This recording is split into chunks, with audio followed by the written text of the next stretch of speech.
नमस्कार और the deep dive में आपका स्वागत है। तो आज हमारे पास एक बहुत ही दिलचस्प पहेली है। हमारे हाथ एक दस्तावेज लगा है जो आइपेकाकुआना नाम के एक पदार्थ के बारे में है। ये दस्तावेज मतलब है तो छोटा और काफ़ी तकनीकी, लेकिन इसमें जो बातें लिखी हैं वो थोड़ी सी अजीब हैं। एक तरफ ये कहता है कि इपेकाकुआना की सबसे बड़ी पहचान है लगातार कभी न खत्म होने वाला जी मिचलाना, लेकिन दूसरी तरफ ये भी कहता है कि ऐसे मरीज की जीभ अक्सर बिल्कुल साफ होती है, जो पेट की गंभीर समस्याओं में मतलब आमतौर पर तो नहीं होता। तो आज की हमारी इस पड़ताल का मिशन इन सभी अलग अलग सुरागों को जोड़कर यह समझना है कि आखिर ये किस तरह की बीमारी की तस्वीर पेश कर रहा है। ये एक बेहतरीन शुरुआत है क्योंकि आपने उस विरोधाभास को बिल्कुल सही पकड़ा है जो इस पूरे विषय के केंद्र में है। लगातार मतली, ये इसका मुख्य शब्द है बिल्कुल। लेकिन सोर्स यहाँ एक बहुत ही जरूरी चेतावनी भी देता है। ये हर तरह की मतली के लिए नहीं है। अगर मतली के साथ जीभ पर मोटी सफेद या पीली परत जमी है तो सोर्स के अनुसार ये वो चीज नहीं है जिसकी हम बात कर रहे हैं। तो ये विशेषता, ये जो बारीकी है, यही इसकी असली कुंजी है। साफ जीभ के साथ असैन्य मतली, बिल्कुल यहीं से हमारी पहेली शुरू होती है। ठीक है, तो चलिए इस पहेली के पहले हिस्से को उठाते हैं। ये लगातार मतली सोर्स से सिर्फ एक एहसास कहकर नहीं छोड़ता, वो बताता है कि इसके साथ और क्या क्या होता है। जैसे कि मुंह में बहुत ज्यादा लार बनना, और अगर उल्टी होती भी है तो वो पानी या खाने की नहीं बल्कि सफेद चिपचिपे बलगम की होती है। लेकिन सबसे हैरान करने वाली बात तो ये है कि उल्टी करने के बाद भी कोई आराम नहीं मिलता। बिल्कुल नहीं। मतली वैसी की वैसी बनी रहती है। और यहीं पे हम उस कोर आइडिया पे आते हैं जो इस पूरी चर्चा को एक धागे में पिरोएगा। इसका सार है निष्फल निष्कासन, यानी फ्रूटलेस एक्सपल्शन। शरीर जबरदस्ती कुछ बाहर निकालने की कोशिश कर रहा है, उल्टी के जरिए, खांसी के जरिए, दस्त के जरिए, लेकिन हर कोशिश नाकाम हो रही है। उसे वो राहत नहीं मिल रही जिसकी उसे तलाश है। उल्टी हो जाती है पर जी मिचलाना बना रहता है। ये शरीर की एक अजीब सी बेबसी है। वाह, निष्फल निष्कासन, ये तो एक बिल्कुल नया नजरिया है इसे देखने का।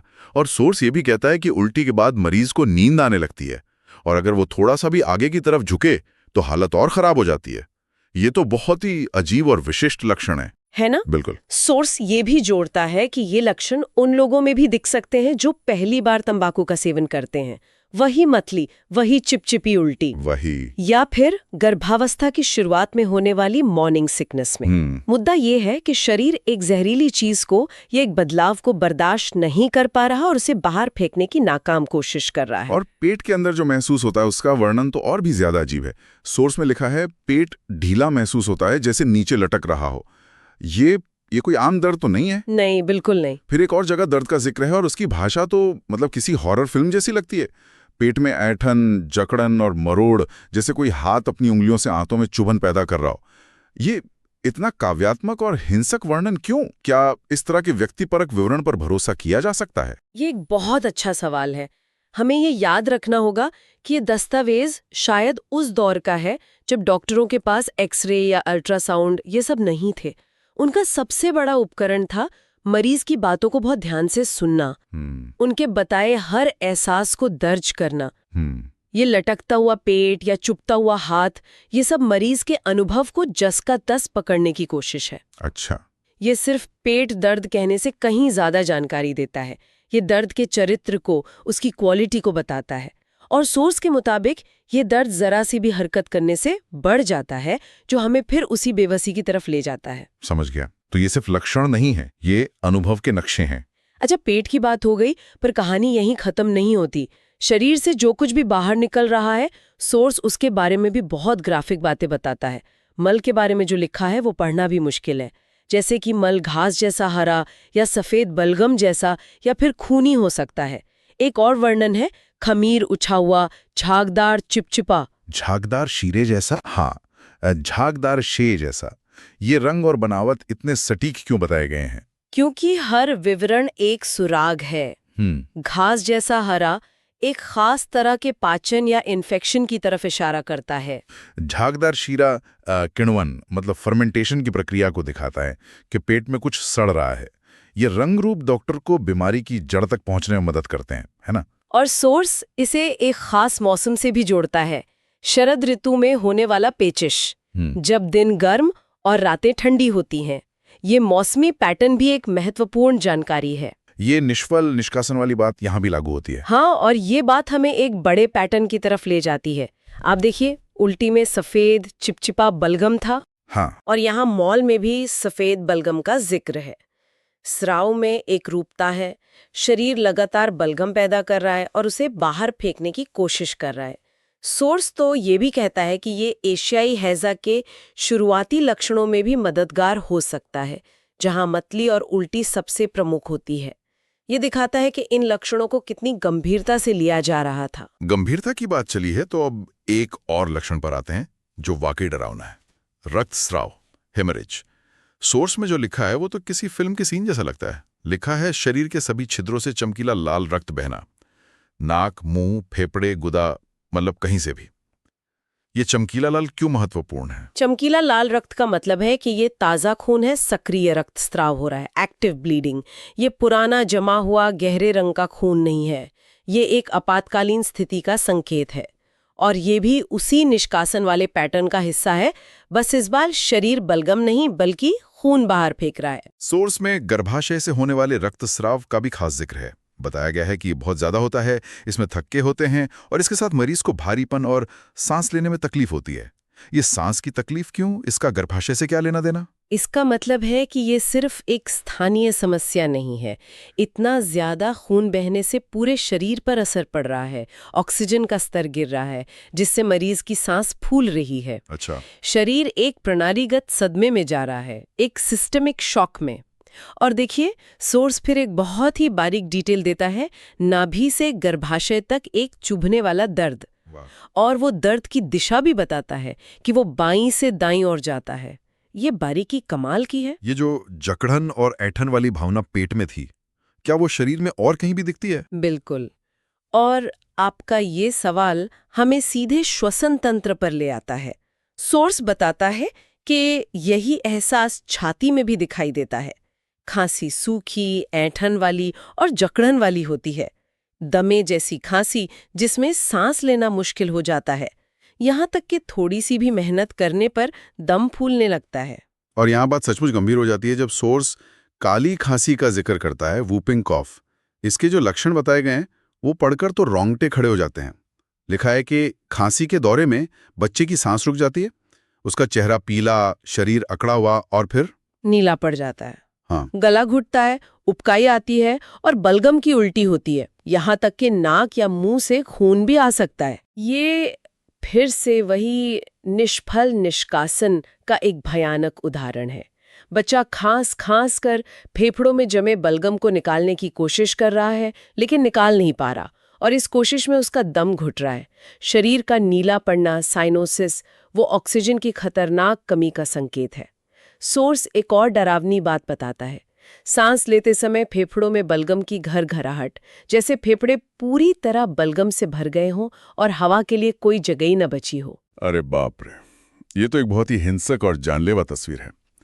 पेट की मतली से शुरू हुई कहानी यहां तक पहुंच गई और इन सबके ऊपर एक लाइन में पूरे शरीर के दर्द को समेटा गया है।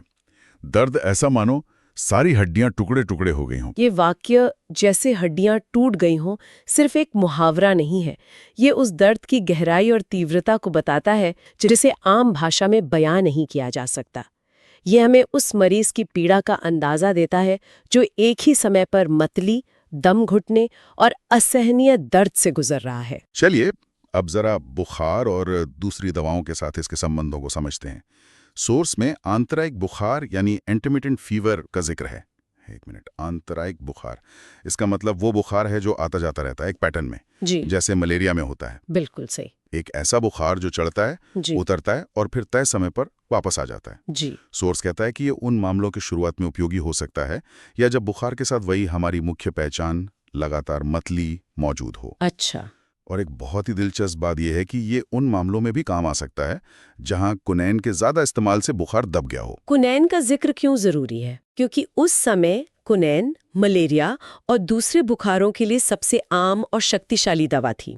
तो सोर्स एक तरह से ये कह रहा है कि अगर कुनैन जैसी मजबूत दवा भी काम ना करे या उसके साइड इफ़ेक्ट्स हों तो इस पर विचार किया जा सकता है। ये इसके प्रभाव की गंभीरता को दिखाता है। और इसी पैटर्न पर एक और अजीब लक्षण का जिक्र है, आंतरायिक अपच, इंटरमिटेंट डिस्पेप्सिया, हर दूसरे दिन एक ही समय पर। मतलब बदहजमी भी एक टाइम टेबल फॉलो कर रही है। ये तो बहुत ही अजीब है। अब सोर्स के आखिरी हिस्से पर आते हैं, जिसे रिलेशंस यानी संबंध कहा गया है। इसमें पूरक, इसके बाद दी जाने वाली दवाएं जैसे शब्द हैं। इसका क्या मतलब है? ये किसी इलाज की रणनीति को कैसे प्रभावित करता है? ये हिस्सा एक तरह का प्रैक्टिकल गाइड है। जब सोर्स कहता है कि इसका पूरक क्यूप्रम है, तो उसका मतलब है कि इपेकाक्वाना के बाद क्यूप्रम देने से इलाज पूरा हो सकता है या बेहतर परिणाम मिल सकते हैं। अच्छा, एक तरह का कॉम्बिनेशन। हाँ, एक तरह से। फिर वो कहता है कि इन्फ्लुएंजा या हैजा जैसी बीमारियों में इसके बाद आर्सेनिकम अच्छा काम करती है। ये दूसरे पदार्थों के साथ इसकी संगत और असंगति का एक नक्शा है।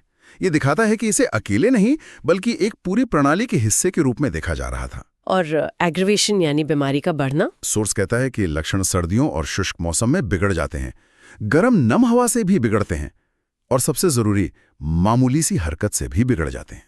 ये मामूली सी हरकत से बिगड़ना वाला पॉइंट पूरी कहानी को एक साथ बांध देता है। याद कीजिए, पेट का दर्द हरकत से बढ़ रहा था। हाँ, मतली झुकने से बढ़ रही थी।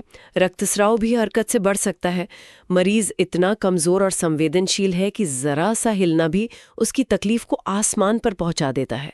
ये एक बेहद नाजुक और गंभीर स्थिति की तस्वीर है। तो अगर हम आज की इस पूरी चर्चा का सार निकालें तो हमारी पहेली सुलझती हुई दिख रही है। इपेकाक्वाना की तस्वीर एक ऐसे मरीज की है जो निष्फल निष्कासन की स्थिति में फंसा हुआ है। उसकी पहचान लगातार न सुलझने वाली मतली और साफ जीभ से होती है। उसके शरीर से हर तरह के विशिष्ट स्राव, सफेद बलगम, हरा मल, चमकीला लाल खून निकल रहे हैं, पर उसे राहत नहीं मिल रही। उसकी सांस एक जकड़न वाली खांसी में फंसी है और उसका पूरा शरीर ऐसे दुख रहा है जैसे हड्डियां टूट गई हों। बिल्कुल सही। तो इस सब का क्या मतलब है? इसका मतलब ये है कि ये सोर्स हमें बीमारी को देखने का एक बहुत ही अलग नजरिया देता है। ये सामान्यीकरण नहीं करता, ये लक्षणों की एक चेकलिस्ट नहीं बनाता, बल्कि ये एक बहुत ही विस्तृत और सजीव लक्षणों की तस्वीर या सिम्टम पिक्चर पेश करता है। सही बात है। पेट के लटकने का एहसास, दर्द की दिशा, मल का रंग, खांसी की आवाज, हर विवरण एक कैनवस पर एक ब्रश स्ट्रोक की तरह है, जो मिलकर एक पूरी अनूठी तस्वीर बनाते हैं। और आज के लिए श्रोताओं के लिए एक अंतिम विचार। ये सोचना कितना दिलचस्प है कि कैसे एक ही पदार्थ को लक्षणों के इतने सटीक और विविध समूह से जुड़ा जाता है। एक तरफ पेट की बेचैनी है तो दूसरी तरफ जानलेवा खांसी और हड्डियों का दर्द। ये हमें स्वास्थ्य और बीमारी के बारे में सोचने के स्थापित तरीकों से परे देखने के लिए मजबूर करता है। ये हमें याद दिलाता है कि शरीर के सभी सिस्टम्स कितने गहरे और रहस्यमय तरीकों से एक दूसरे से जुड़े हुए हैं, और कैसे बारीकी से अवलोकन करना हमें उन कनेक्शनों को समझने में मदद कर सकता है जिन्हें हम अक्सर नजरअंदाज कर देते हैं।